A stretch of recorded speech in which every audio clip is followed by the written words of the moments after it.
아버지라면 누구나 같은 선택을 했을 겁니다. 7살 딸이 뇌종양 판정을 받았습니다. 미국의 유명한 병원들은 모두 고개를 저었죠. 수술이 너무 위험하다고요. 남은 선택지는 하나였습니다. 14시간 비행 지구 반대편. 한국. 아무도 모르는 나라. 아무도 아는 사람이 없는 곳. 그곳에 딸의 마지막 희망이 있었습니다. 한 아버지의 선택. 그리고 그 선택이 만들어낸 기적. 지금 시작합니다. 영상이 유익하셨다면 좋아요 버튼 눌러주시고요. 구독과 알림 설정으로 다음 이야기도 함께 해주세요. 저는 마이클 앤더슨입니다. 미국 시카고에서 변호사로 일하고 있고 올해로 42살이 됐습니다. 로펌에서 20년 넘게 일해왔죠. 제 이야기를 시작하기 전에 한 가지 먼저 말씀드리고 싶습니다. 저는 한국에 대해 솔직히 아는 게 거의 없었습니다. 뉴스에서 스쳐본 정도였죠. 삼성 휴대폰을 만드는 나라라는 것 외에는 관심을 가져본 적이 없었습니다. 그런 제가 지금 이 이야기를 하고 있습니다. 한국이 제 인생을 완전히 바꿔놓았기 때문입니다. 2024년 가을이었습니다. 시카고의 날씨가 점점 차가워지기 시작하던 때였죠. 제 딸 에밀리는 그해 막 7살이 됐습니다. 금발 머리에 파란 눈을 가진 아이였습니다. 웃을 때마다 양쪽 볼에 보조개가 생겼죠. 아내 제시카는 그 보조개가 저를 닮았다고 늘 말했습니다. 에밀리는 활발한 아이였습니다. 학교에서 돌아오면 가방을 현관에 던져두고 바로 뒷마당으로 뛰어나갔죠. 우리 집 골든 리트리버 맥스가 꼬리를 흔들며 기다리고 있었거든요. 에밀리는 맥스와 공놀이를 하고 잔디밭을 뛰어다녔습니다. 해가 질 때까지요. 그만큼 건강하고 씩씩한 아이였습니다. 그해 9월부터 이상한 증상이 시작됐습니다. 처음에는 두통이었습니다. 에밀리가 어느 날 저녁 머리가 아프다고 했죠. 아이들이 흔히 겪는 일이라고 생각했습니다. 하지만 두통은 점점 심해졌습니다. 에밀리는 밤마다 울기 시작했습니다. 머리가 아프다고 깨어나서 울었죠. 아내 제시카가 먼저 이상함을 느꼈습니다. 에밀리가 가끔 말을 더듬기 시작한 거였습니다. 평소에 또박또박 잘 말하던 아이였는데 갑자기 단어가 생각나지 않는다며 멈칫거렸죠. 동네 소아과에 갔습니다. 의사는 스트레스일 거라고 했습니다. 저희는 그 말을 믿고 싶었습니다. 하지만 증상은 나아지지 않았습니다. 오히려 더 나빠졌죠. 10월 어느 날 저녁이었습니다. 저희 가족은 식탁에 둘러앉아 저녁을 먹고 있었죠. 그런데 갑자기 에밀리의 손에서 포크가 떨어졌습니다. 쨍그랑. 아이의 몸이 의자에서 옆으로 미끄러졌습니다. 눈이 흰자위만 보이면서 몸이 떨리고 있었습니다. 저는 정신없이 아이를 안아들었습니다. 응급실로 달려갔습니다. 운전하는 동안 손이 떨렸습니다. 백미러로 뒷좌석을 봤죠. 아내가 에밀리를 안고 울고 있었습니다. 병원에 도착해서 검사를 받았습니다. 그리고 의사가 저희를 상담실로 불렀습니다. 뇌종양이었습니다. 그것도 희귀한 종류였죠. 종양의 위치가 좋지 않다고 했습니다. 뇌의 중요한 부분 근처에 있어서 수술이 매우 어렵다고요. 저는 변호사라 늘 이성적으로 버티는 사람이라고 믿었습니다. 그런데 그날은 머리가 하얘졌습니다. 의사의 말이 귀에 들어오지 않았죠. 그날 이후 저희는 미국의 유명한 병원들을 찾아다녔습니다. 시카고에서 시작해서 뉴욕 보스턴까지 갔습니다. 이름만 대면 누구나 아는 곳들이었죠. 하지만 대답은 어디서나 비슷했습니다. 고위험 수술이라고 했습니다. 성공 가능성을 장담하기 어렵다고요. 대부분의 의사들이 고개를 저었습니다. 저는 돈이 없는 사람이 아닙니다. 필요하다면 집을 팔아서라도 치료비를 마련할 생각이었죠. 하지만 돈으로 해결되는 문제가 아니었습니다. 의사들이 수술을 못하겠다는데 어떻게 하겠습니까? 에밀리는 점점 약해져 갔습니다. 두통은 더 심해졌고 하루에 몇 시간씩 잠만 잤습니다. 예전에 그렇게 활발하던 아이가 인형처럼 가만히 누워만 있었습니다. 뒷마당에도 나가지 않았습니다. 맥스가 에밀리 방문 앞에 와서 코를 킁킁거렸습니다. 문 앞에 엎드려서 하루 종일 기다렸죠. 하지만 에밀리는 나오지 않았습니다. 여러분도 이런 경험 있으시죠? 가족이 아플 때 반려동물이 먼저 알아채는 거요. 맥스는 알고 있었습니다. 뭔가 잘못됐다는 걸요. 어느 날 밤이었습니다. 에밀리가 잠든 병실에 혼자 앉아 있었죠. 손에는 보험 서류가 들려 있었습니다. 서류를 천천히 접었습니다. 사각. 종이 접히는 소리가 유난히 크게 들렸습니다. 손마디가 뻣뻣했죠. 이 종이들이 무슨 의미가 있나 싶었습니다. 수술해줄 의사가 없는데요. 그때 잠들어 있던 에밀리가 잠꼬대처럼 말했습니다. 아빠 집에 가자. 저는 움직임을 멈췄습니다. 그 한마디가 가슴에 박혔습니다. 집에 가자. 하지만 집에 가면 딸은 어떻게 되는 걸까요? 그날 밤 저는 결심했습니다. 포기하지 않겠다고요. 무슨 수를 써서라도 딸을 살리겠다고요. 아버지니까요. 에밀리의 아버지니까요. 그 후로도 병원을 옮겨 다녔습니다. 유명하다는 곳은 거의 다 가봤죠. 하지만 돌아오는 말은 비슷했습니다. 위험합니다. 권하지 않습니다. 더는 방법이 없습니다. 그 말들이 쌓일수록 저는 점점 말을 잃어갔습니다. 마지막으로 간 병원이 있었습니다. 신경외과로 유명하다는 큰 병원이었죠. 여기서도 안 되면 정말 끝이라고 생각했습니다. 역시나 결과는 같았습니다. 담당 의사는 고개를 저었습니다. 진료실을 나왔습니다. 복도를 걸었죠. 다리에 힘이 없었습니다. 그때 누가 제 팔을 잡았습니다. 아주 조용히 그리고 아주 급하게요. 돌아보니 간호사였습니다. 동양인 여성이었죠. 그녀는 주위를 두리번거리더니 제 손에 작게 접은 메모지를 쥐어줬습니다. 왜 저한테 이걸 주시는 거죠? 그녀가 휠체어에 앉은 에밀리를 바라봤습니다. 눈이 촉촉해져 있었죠. 그리고 말했습니다. 저도 아이가 있어서요. 딸이 둘인데 작은 딸이 저 아이랑 똑같은 나이예요. 그냥 지나칠 수가 없었어요. 엄마니까요. 그 한마디가 이상하게도 의사들의 불가능보다 더 믿음이 갔습니다. 여러분도 그런 경험 있으시죠? 전문가의 말보다 진심 어린 한마디가 더 마음에 와닿을 때. 그게 바로 그 순간이었습니다. 그녀가 돌아서며 말했습니다. 이건 기록으로 남기면 안 돼요. 그냥 아버지 마음속에만 넣어두세요. 병원에서 알면 저도 곤란해져요. 저는 물었습니다. 그런데 왜 이런 위험을 감수하시는 거죠? 그녀가 잠시 멈췄습니다. 그리고 에밀리를 다시 한번 바라봤죠. 저 아이 눈이요. 제 딸이랑 똑같아요. 오늘 아침에 딸 등교시키면서 그 눈을 봤거든요. 그래서 그냥 못 지나치겠더라고요. 그녀는 복도 끝으로 빠르게 사라졌습니다. 저는 그 자리에 서서 메모를 펼쳐봤습니다. 서울 대형병원 신경외과. 비슷한 사례 진행 경험 있음. 서울이요. 한국 서울 말입니까? 미국에서 여러 병원을 전전해도 답을 못 찾았던 수술을요. 차로 돌아와서 지도 앱을 열었습니다. 서울을 검색했죠. 시카고에서 서울까지 직선거리 10,000km 비행시간. 14시간 태평양을 건너야 하는 거리였습니다. 그 순간 저는 알았습니다. 이제부터는 의료가 아니라 용기의 문제라는 걸요. 아내가 화면을 들여다봤습니다. 거기 우리 아는 사람도 없잖아. 그래서 더 무섭지. 그런데 여기선 아무도 해주지 않잖아. 제시카가 한참 동안 화면을 봤습니다. 10,000km라는 숫자를요. 그리고 물었죠. 당신 정말 갈 수 있어. 거기까지. 모르겠어.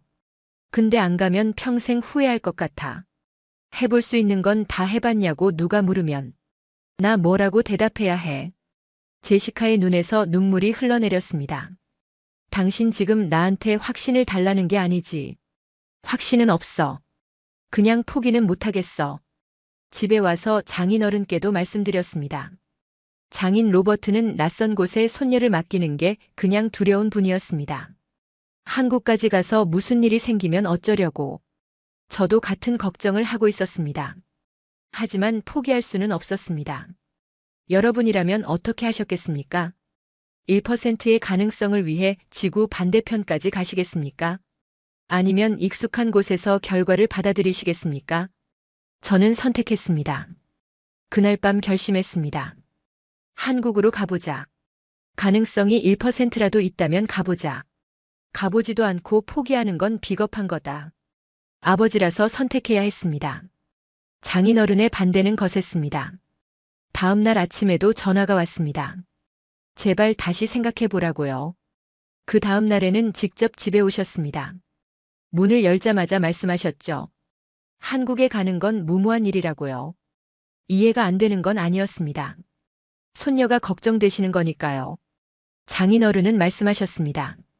14시간 비행인데 비행기 안에서 아이 상태가 나빠지면 어떡하냐고요. 낯선 나라에서 아무도 모르는 사람들 손에 손녀를 맡기겠냐고요. 틀린 말은 아니었습니다. 저도 같은 걱정을 하고 있었으니까요. 아내 제시카도 불안해했습니다. 한국에 대해 아는 게 아무것도 없다고요. 하지만 저는 제시카의 눈을 똑바로 봤습니다. 다른 방법이 있냐고요. 미국에서는 다 안 된다고 하잖아요. 가만히 있으면 에밀리가 어떻게 되겠냐고요. 제시카는 한참 동안 말이 없었습니다.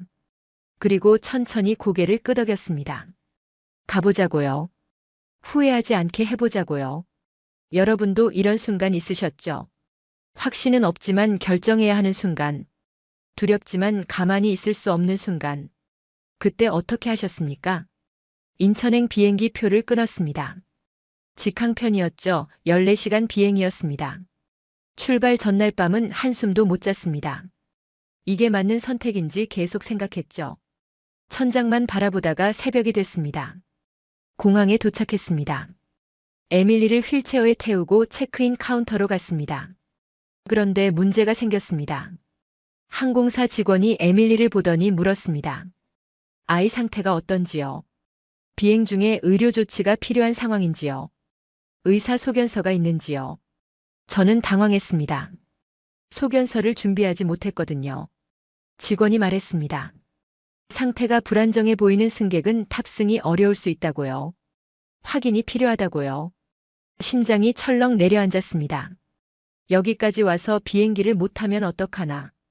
결정하고 표까지 끊었는데 여기서 막히면 어떡하나. 저는 직원에게 설명했습니다. 딸이 아픕니다. 한국에서 치료를 받으러 가는 겁니다. 수술을 받아야 합니다. 제발 태워주십시오. 직원이 잠시 어디론가 전화를 했습니다. 1분이 1시간처럼 느껴졌죠. 제시카가 제 손을 꽉 잡았습니다. 손이 차가웠습니다. 다행히 탑승이 허가됐습니다. 단 기내에서 산소 공급이 필요하면 승무원에게 바로 알리라고 했습니다. 휠체어를 밀고 탑승구로 향했습니다. 다리가 후들거렸습니다. 첫 번째 고비를 넘긴 거였습니다. 그때 전화가 울렸습니다. 장인어른이었죠. 받자마자 장인어른 목소리가 들렸습니다. 떨리는 목소리였습니다. 제발, 제발 조심해라. 손녀 좀 잘 부탁한다. 그 한마디에 목이 메었습니다. 반대하셨지만 결국은 걱정이셨던 거죠. 손녀를 사랑하시니까요. 막으려 했던 것도 다 사랑 때문이었죠. 전화를 끊고 나니 손이 떨렸습니다. 휴대폰을 잡은 손이 부들부들 떨렸죠. 아버지라면 다 아실 겁니다. 자식 앞에서는 강한 척하지만 돌아서면 얼마나 무너지는지 그 마음 아시죠? 비행기에 올랐습니다. 에밀리를 좌석에 앉히고 안전벨트를 매줬습니다. 아이의 손을 잡았죠. 작은 손이었습니다. 예전에는 통통했는데 많이 야위어 있었습니다. 에밀리가 물었습니다. 아빠, 우리 어디 가는 거야? 한국이라는 나라야. 거기 가면 에밀리 아프지 않게 해줄 사람 있어. 에밀리가 고개를 끄덕였습니다. 그리고 창밖을 봤죠. 아빠, 비행기 진짜 크다. 그 말에 웃음이 났습니다. 아픈 와중에도 아이는 아이였습니다. 호기심 가득한 눈으로 세상을 보고 있었죠. 비행기가 이륙했습니다. 창밖으로 시카고가 점점 작아져 갔습니다. 우리 집이 있는 도시가 멀어지고 있었죠. 언제 다시 돌아올 수 있을지 알 수 없었습니다. 14시간은 길었습니다. 에밀리는 대부분 잠을 잤죠. 하지만 중간중간 깨어나서 힘들어했습니다. 비행이 거의 끝나갈 무렵이었습니다. 에밀리의 호흡이 불안정해지기 시작했습니다. 숨소리가 거칠어졌죠. 저는 승무원을 불렀습니다. 승무원이 산소 마스크를 가져와서 아이에게 씌워줬습니다. 에밀리의 얼굴이 창백했습니다. 저는 에밀리의 손을 더 꽉 잡았습니다. 제발 버텨줘. 조금만 더. 거의 다 왔어. 속으로 계속 빌었습니다. 그때 깨달았습니다. 이 비행은 그냥 여행이 아니라는 걸요. 딸의 마지막 기회일 수도 있다는 걸요. 기장의 안내 방송이 나왔습니다. 곧 인천국제공항에 도착한다고요. 창밖으로 한국 땅이 보이기 시작했습니다. 푸른 산과 바다가 보였죠. 아침 햇살이 비추고 있었습니다. 저 아래 어딘가에 에밀리를 살릴 수 있는 사람이 있었습니다. 제발요. 제발 그러길 바랐습니다. 인천공항에 내렸습니다. 공항은 깨끗하고 현대적이었죠. 미국 공항들보다 훨씬 정돈되어 있었습니다. 바닥이 반질반질 빛났고 안내 표지판이 곳곳에 있었습니다. 영어 안내문도 함께 적혀 있었죠. 하지만 구경할 여유가 없었습니다. 에밀리의 상태가 좋지 않았거든요. 출국 전에 한국 병원과 미리 연락을 해뒀습니다. 메모에 적힌 서울의 대형 병원이었죠. 이메일로 에밀리의 검사 결과도 보냈었습니다. 공항을 나오자마자 연락이 왔습니다. 그리고 얼마 지나지 않아 이송이 시작됐습니다. 미국이었다면 여기서부터 복잡했을 겁니다. 보험 확인하고 서류 작성하고 승인 기다리고 몇 시간은 걸렸겠죠. 한국은 달랐습니다. 일단 환자부터 움직였습니다. 이송 차량에 탔습니다. 에밀리를 눕혔고 의료진이 아이의 상태를 체크했습니다. 차가 출발했습니다. 서울까지 가는 동안 창밖을 봤습니다. 도로가 깨끗했습니다. 높은 건물들이 쭉 이어져 있었죠. 제가 막연히 생각했던 것과 달랐습니다. 병원에 도착했습니다. 커다란 건물이었습니다. 미국의 대형 병원들과 비교해도 뒤지지 않는 규모였죠. 차에서 내리자마자 누군가 다가왔습니다. 정장을 입은 여성이었죠. 명함을 건네며 영어로 인사했습니다. 국제진료센터 코디네이터라고 했습니다. 앞으로 모든 일정과 통역을 도와드리겠다고요. 그녀가 말했습니다. 걱정 마세요. 제가 옆에 계속 있을 겁니다. 모르는 거 있으면 언제든 물어보세요. 그 한마디가 얼마나 큰 위안이 됐는지 모릅니다. 낯선 나라에서 영어로 소통할 수 있는 사람이 있다는 것. 그것만으로도 어깨가 조금 가벼워졌습니다. 에밀리는 바로 검사실로 이송됐습니다. 저는 휠체어 옆에서 따라갔죠. 복도를 지나는데 간호사가 제 손목에 뭔가를 채워줬습니다. 보호자 팔찌였습니다. 에밀리 이름과 병실 번호가 적혀 있었죠. 이게 있으면 어디서든 아이 곁에 갈 수 있다고 했습니다. 들것이 복도를 지나갔습니다. 바퀴 굴러가는 소리가 들렸습니다. 의료진들이 빠르게 움직이고 있었죠. 분주했지만 혼란스럽지는 않았습니다. 모두가 자기 역할을 알고 있는 것 같았습니다. CT 검사실 앞에 도착했습니다. 에밀리가 안으로 들어갔죠. 저는 밖에서 기다렸습니다. 코디네이터가 옆에 서서 절차를 설명해 줬습니다. 잠시 후 MRI실로 이동했습니다. 복도를 걸으면서 봤습니다. 벽에 안내문이 붙어 있었죠. 한국어 아래 영어가 적혀 있었습니다. 외국인 환자를 위한 배려였죠. 그 다음은 혈액 검사였습니다.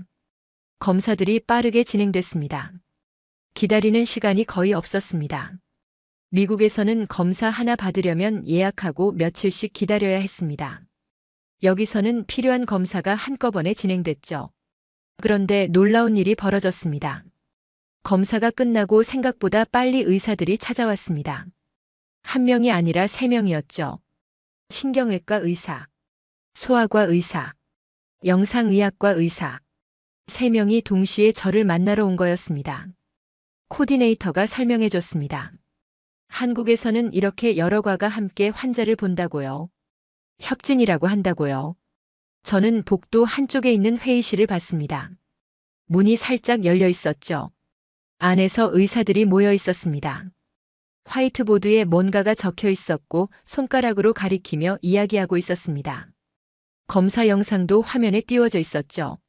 저 안에서 에밀리 이야기를 하고 있는 거구나. 여러 명이 함께 고민하고 있구나. 미국에서는 담당의 한 명이 모든 걸 결정했습니다. 다른과 의견을 듣고 싶으면 따로 예약해야 했죠. 몇 주씩 기다리는 경우도 있었습니다. 한국은 처음부터 여러 과가 함께 움직였습니다. 의사들이 저에게 왔습니다. 영어로 설명해 줬습니다. 유창하지는 않았지만 충분히 이해할 수 있었죠. 코디네이터가 옆에서 통역도 도와줬습니다. 어려운 의학 용어는 쉽게 풀어서 설명해 줬죠. 그때 제 휴대폰이 울렸습니다. 미국 번호였죠. 전에 다녔던 병원의 주치의였습니다. 전화를 받았습니다. 주치의는 말했습니다. 전문가로서 말씀드리는 거라고요. 낯선 곳에서 수술하는 건 위험하다고요. 목소리가 차가웠습니다. 하지만 저는 알 수 있었습니다. 그 목소리에도 걱정이 섞여 있다는 걸요. 전화를 끊고 나니 또 전화가 왔습니다. 장인어른이었죠.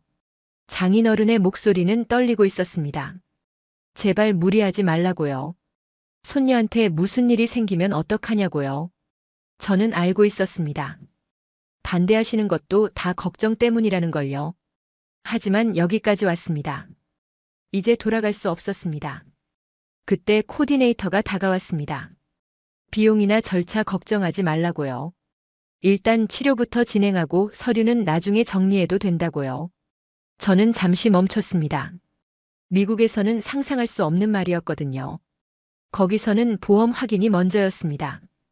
돈 문제가 해결되기 전에는 아무것도 시작하지 않았죠. 저는 물었습니다.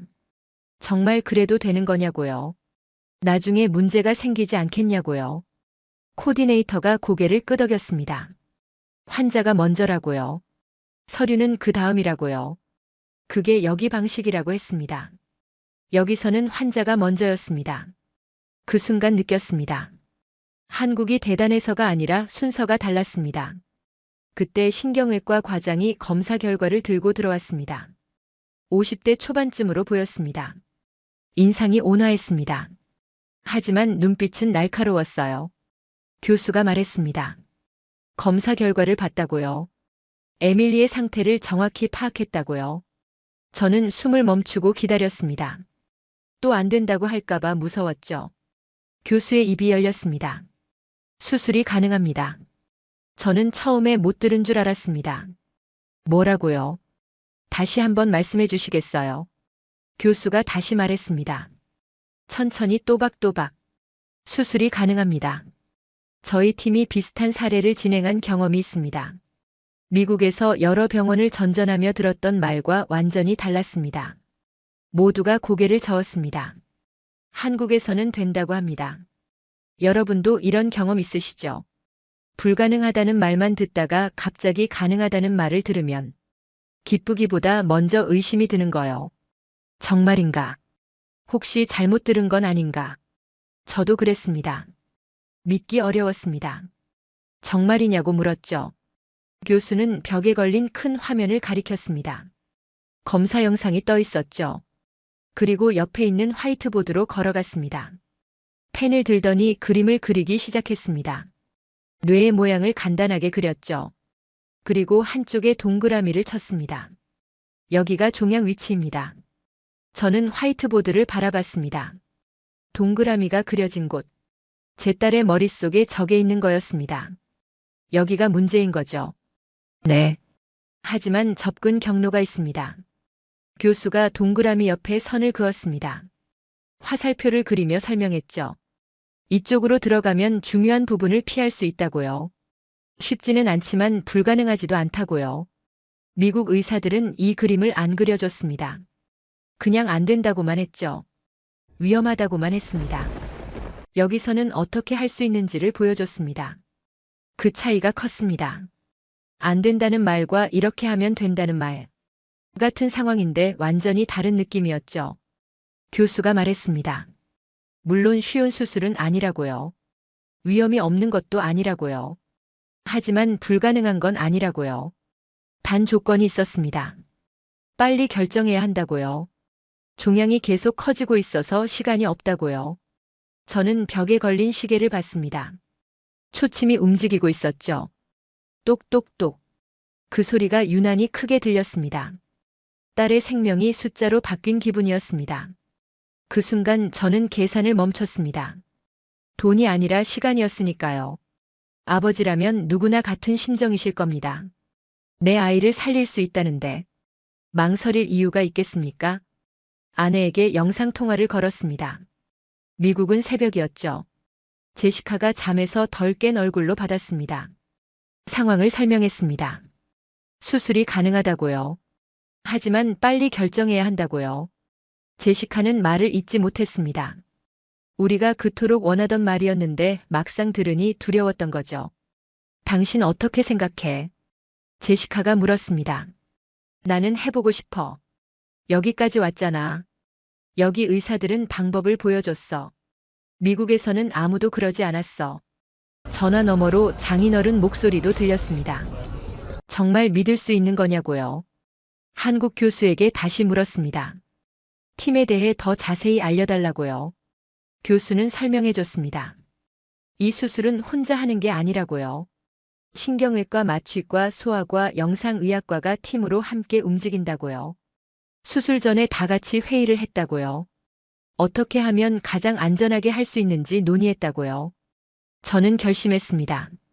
해보자고요. 여기까지 왔잖아요. 동의서를 받았습니다. 영어로 된 동의서였습니다. 코디네이터가 옆에서 내용을 설명해줬죠. 펜을 들고 동의서를 읽기 시작했습니다. 한 줄 한 줄 천천히요. 수술 중 출혈 가능성. 읽었습니다. 신경 손상 가능성. 읽었습니다. 예상치 못한 합병증 가능성. 거기서 손이 멈췄습니다. 펜을 쥔 손이 떨리고 있었죠. 여러분도 중요한 서류에 사인할 때 이런 적 있으시죠? 손이 떨리고 펜이 무거워지는 느낌. 이 한 번의 사인으로 모든 게 결정되는 느낌. 이 종이에 사인하면 딸의 운명이 결정되는 거였습니다. 잘 되면 살고, 잘못되면 생각하고 싶지 않았습니다. 하지만 생각이 났습니다. 아버지니까요. 최악의 상황까지 생각하는 게 아버지니까요. 그래도 사인을 해야 했습니다. 안 하면 아무것도 시작되지 않으니까요. 사인을 했습니다. 마이클 앤더슨. 에밀리의 아버지 이름이요. 교수가 고개를 끄덕였습니다. 준비하겠다고요. 최선을 다하겠다고 했습니다. 에밀리가 이동 침대에 실려 나왔습니다. 수술복으로 갈아입혀져 있었죠. 저는 아이 옆으로 갔습니다. 수술실 앞까지 함께 걸어갔습니다. 에밀리가 눈을 떴습니다. 아빠라고 불렀죠. 작은 목소리였습니다. 아빠 무서워. 괜찮아. 아빠가 여기 있어. 잠깐 자고 일어나면 다 나을 거야. 에밀리가 손을 뻗었습니다. 아빠 손 잡아줘. 저는 아이의 손을 잡았습니다. 작은 손이었습니다.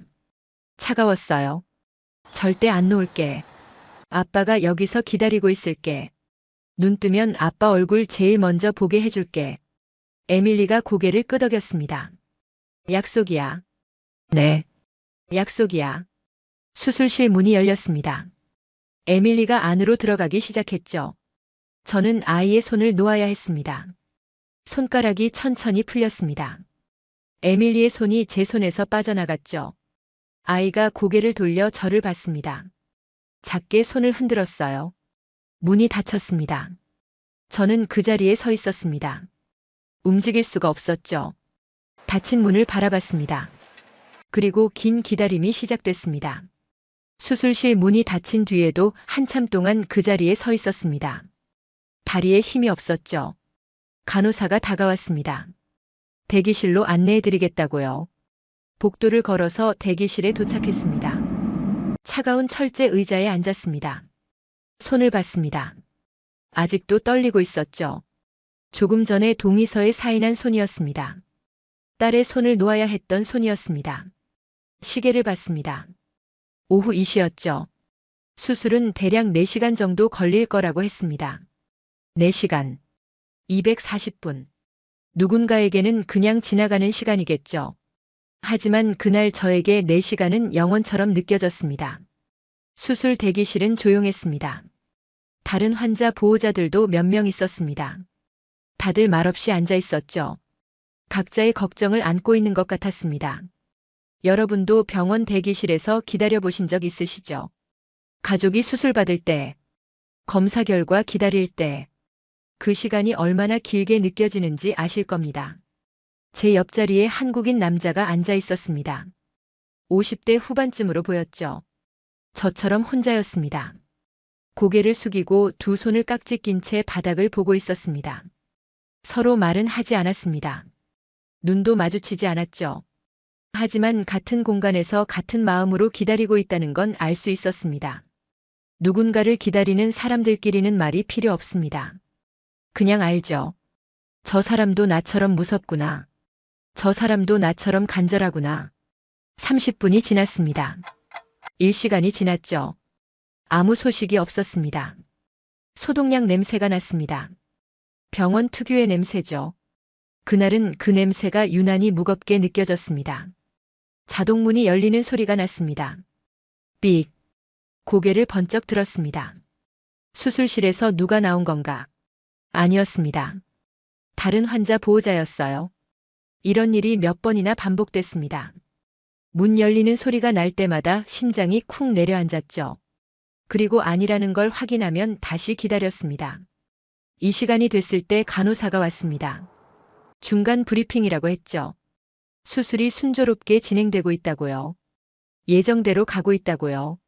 저는 안도의 한숨을 쉬었습니다. 순조롭다.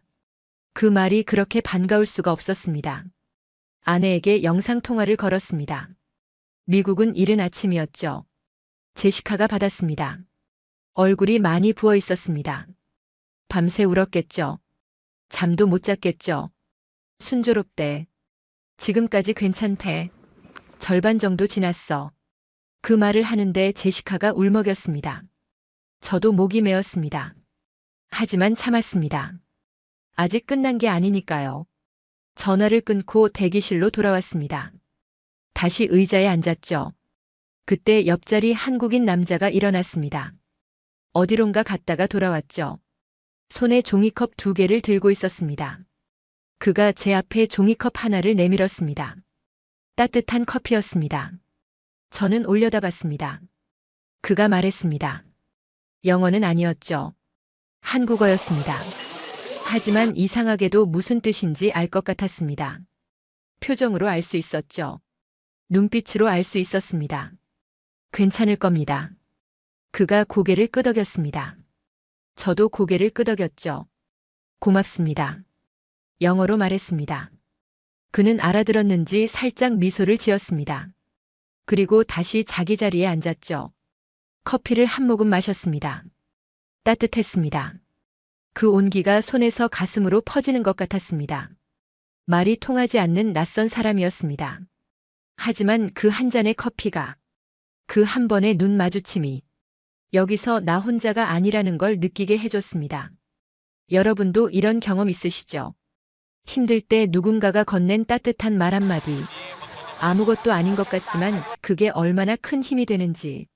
한국이 대단해서가 아니라 사람이 달랐습니다. 3시간이 지났습니다. 3시간 30분. 그때 갑자기 분위기가 바뀌었습니다. 의료진들이 빠르게 움직이기 시작했죠. 수술실 쪽에서 사람들이 분주하게 오갔습니다. 저는 벌떡 일어났습니다. 무슨 일이에요? 간호사가 다가왔습니다. 그리고 말했죠. 잠시만요.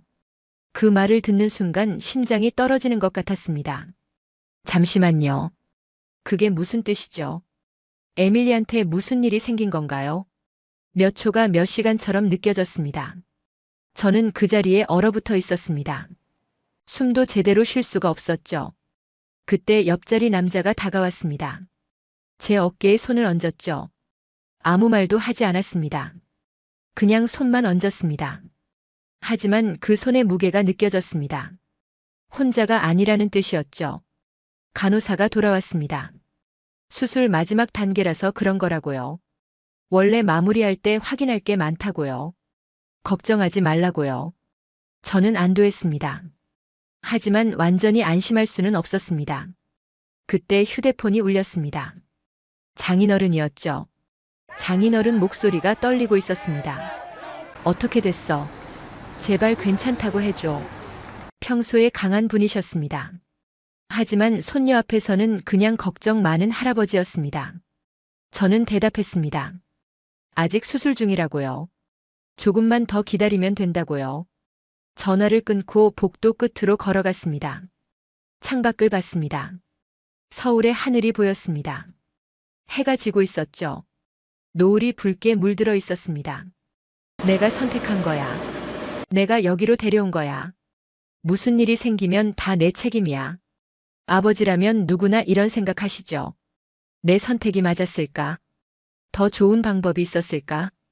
끝없이 자신을 의심하게 됩니다. 두 손을 모았습니다. 기도를 했죠. 저는 독실한 신자가 아닙니다. 하지만 그날은 진심으로 기도했습니다. 신이 있다면 제발 딸을 지켜달라고요. 4시간이 거의 다 됐을 때였습니다. 수술실에서 소리가 들렸습니다. 문이 열리는 소리였죠. 고개를 돌렸습니다. 심장이 멈추는 것 같았습니다. 교수가 수술실에서 나오고 있었습니다. 마스크를 내리고 있었죠. 저는 달려갔습니다. 교수 앞에 섰죠. 아무 말도 못하고 그냥 쳐다봤습니다. 교수의 표정을 읽으려고 했습니다. 좋은 소식인지 나쁜 소식인지 심장이 터질 것 같았습니다. 교수의 입이 열렸습니다. 성공입니다. 교수가 말했습니다. 그리고 제 어깨를 가볍게 툭 쳤죠. 아버지 수고하셨습니다. 저는 무릎이 꺾이는 것 같았습니다. 그 자리에 주저앉았죠. 병원 복도 바닥에 무릎을 꿇었습니다. 참았던 눈물이 한꺼번에 터져 나왔습니다. 성공이라고요. 에밀리가 살았다고요. 교수가 자세히 설명해 줬습니다. 가능한 범위에서 종양을 제거했다고요. 중요한 기능을 최대한 보존했다고요. 경과를 지켜봐야 하지만 좋은 결과를 기대해도 된다고요. 저는 계속 울었습니다. 고맙다는 말밖에 나오지 않았죠. 고맙습니다. 정말 고맙습니다. 아내에게 전화했습니다. 손이 떨려서 화면을 제대로 터치하기 어려웠죠.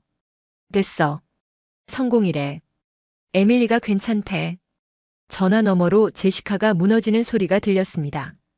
장인어른 목소리도 들렸습니다. 같이 우시는 것 같았습니다. 에밀리는 회복실로 옮겨졌습니다. 마취에서 깨어나길 기다려야 했죠. 저는 회복실 앞에서 기다렸습니다. 1시간쯤 지났을까요?